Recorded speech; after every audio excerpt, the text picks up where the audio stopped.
Bon, comme vous avez pu le lire dans le titre, aujourd'hui on va parler de mon drone, un drone que j'ai mis à la flotte au bout d'un mois d'utilisation. Et je vais également vous parler du drone que j'ai acquis plus récemment. Et tout ça, on va essayer de voir ça dans cette vidéo.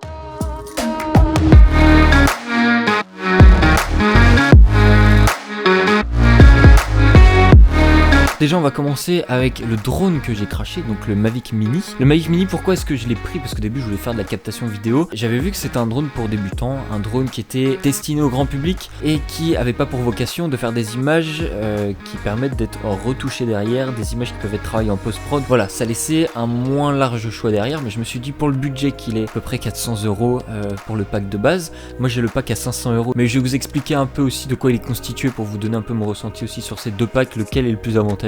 Mais voilà, il faut savoir que ce drone, on est parti en vacances et il y avait une piscine dans laquelle il y avait un superbe van en fait, un combi Volkswagen, et je me suis dit trop chouette, il y a vraiment un truc à faire.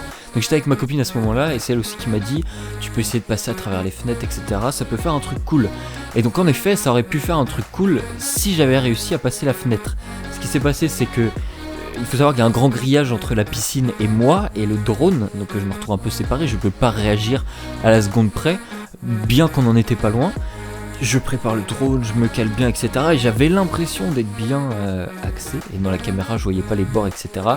J'avance et l'hélice gauche touche le côté de la fenêtre du combi et se retrouve à faire tomber le drone à la flotte.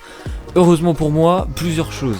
J'ai réagi vite, donc j'ai sauté la barrière à une vitesse monstrueuse pour aller le rechercher dans l'eau. Le deuxième point positif, c'est qu'il n'y avait que 10 cm d'eau, je pense, pas plus, ce qui m'a permis de le ressortir presque aussitôt, quoi. Il n'a pas eu le temps de plonger sous l'eau, de manière à vraiment le détruire à 100%. Et il fonctionnait toujours à la sortie de l'eau, c'est-à-dire que la batterie n'était pas morte, la caméra fonctionnait toujours parce que vous allez le voir sur l'image, j'ai réussi à avoir le plan de fin où je sortais le drone de l'eau, ça a filmé à ce moment-là et tant mieux, comme ça vous allez pouvoir voir un peu l'environnement. J'ai fait une erreur qui on pense a été fatale à l'appareil, c'est de vouloir remettre la batterie trop vite dedans alors que il avait pas fini de sécher. Moi j'avais tellement peur de plus l'avoir que dans la peur j'ai fait une connerie, donc de remettre la batterie, et c'est peut-être ça qui a posé problème.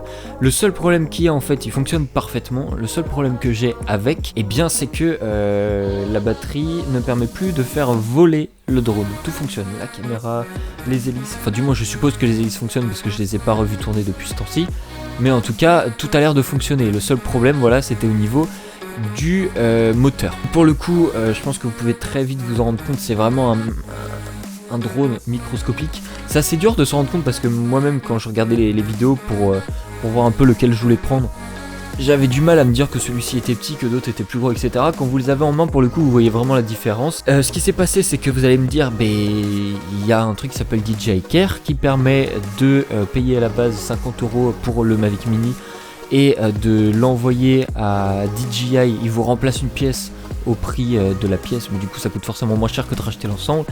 Moi j'ai pas pris ça parce que je me suis dit non, je vais faire attention, je vais pas le faire tomber. Et au bout de même pas un mois et au bout de quelques jours de vacances, il a fini directement à la piscine, donc je n'ai pas pu faire d'image avec. Bien frustré et bien énervé avec ça, enfin énervé ça va en vrai, je me suis très vite dit que c'était mort, et même si ça me faisait chier, on a décidé d'aller en acheter un autre, donc le Mavic Air 2 qui est celui-ci. Donc pour vous faire une comparaison plus rapide, la taille entre les deux, vous voyez vraiment la différence je pense ici. Donc c'est celui-là, le Mavic Air 2, et pour le coup il est vraiment très très bien.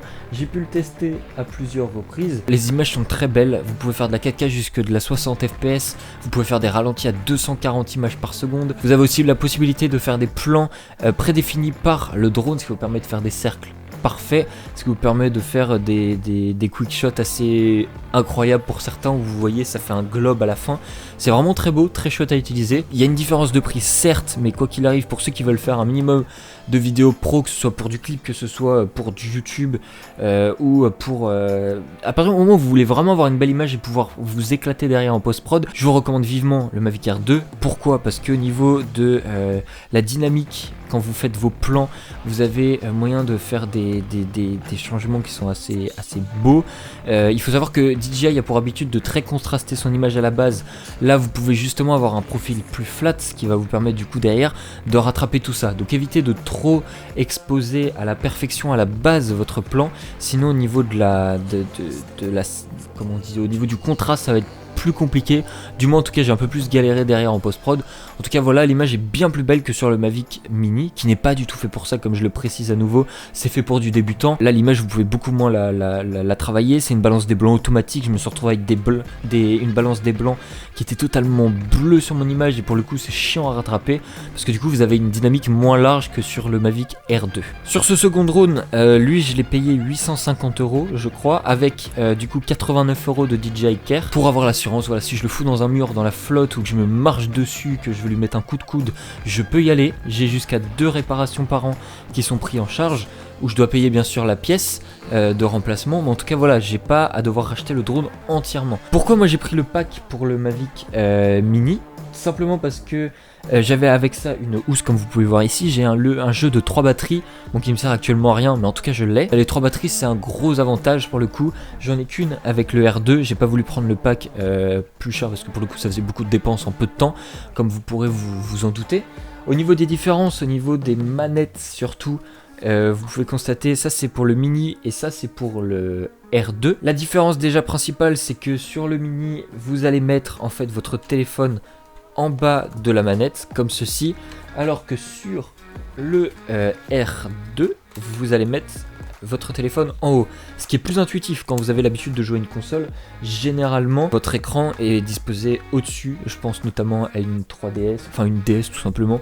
Vous avez votre écran qui est au-dessus de vos joysticks et c'est un peu plus intuitif en tout cas. Moi pour le coup, au niveau de la maniabilité, au niveau de la qualité, au niveau du poids, au niveau de la stabilité dans les airs, au niveau de plein de choses, je préfère largement le R2, en tout cas moi pour la pratique que j'en ai. Si vous voulez faire des plans de vacances, si vous n'avez pas derrière des rendus à faire, que ce soit pour une image qui va être visionnée par différentes personnes, dans le sens où ça va être du contenu rémunéré ou quoi, ça peut faire le taf bien sûr, mais je vous recommande vivement de passer sur la gamme au-dessus, donc les R2 au moins, parce que pour le coup c'est le le meilleur compromis à ce prix là.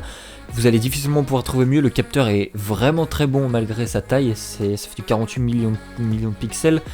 Et ça vous permet de faire des photos très belles sans forcément aller jusqu'à 48 millions, parce que ça fait des petits défauts, je rentrerai pas dans les détails, mais vous avez des très bons tests déjà disponibles sur YouTube là-dessus. Bref voilà, moi je suis très content presque de l'avoir craché, parce que pour le coup j'arrive à faire des images encore plus belles maintenant, et vous allez voir aux extraits et pour ceux qui vont suivre le travail que moi je fais à côté, parce que YouTube c'est loin d'être mon travail, mais pour tous les travaux que je peux faire à côté, que ce soit pour la boîte dans laquelle je travaille actuellement en alternance ou les gens avec qui je travaille à côté, j'arrive à sortir des images dont je suis vraiment fier, dont le rendu fait très pro, et pour le coup ça fait vraiment plaisir. Donc voilà, sur ce j'espère en tout cas que cette vidéo vous aura plu. Je vous souhaite à tous de passer une très bonne journée, une très bonne soirée, et on se dit à la prochaine pour une toute nouvelle vidéo. Portez-vous bien.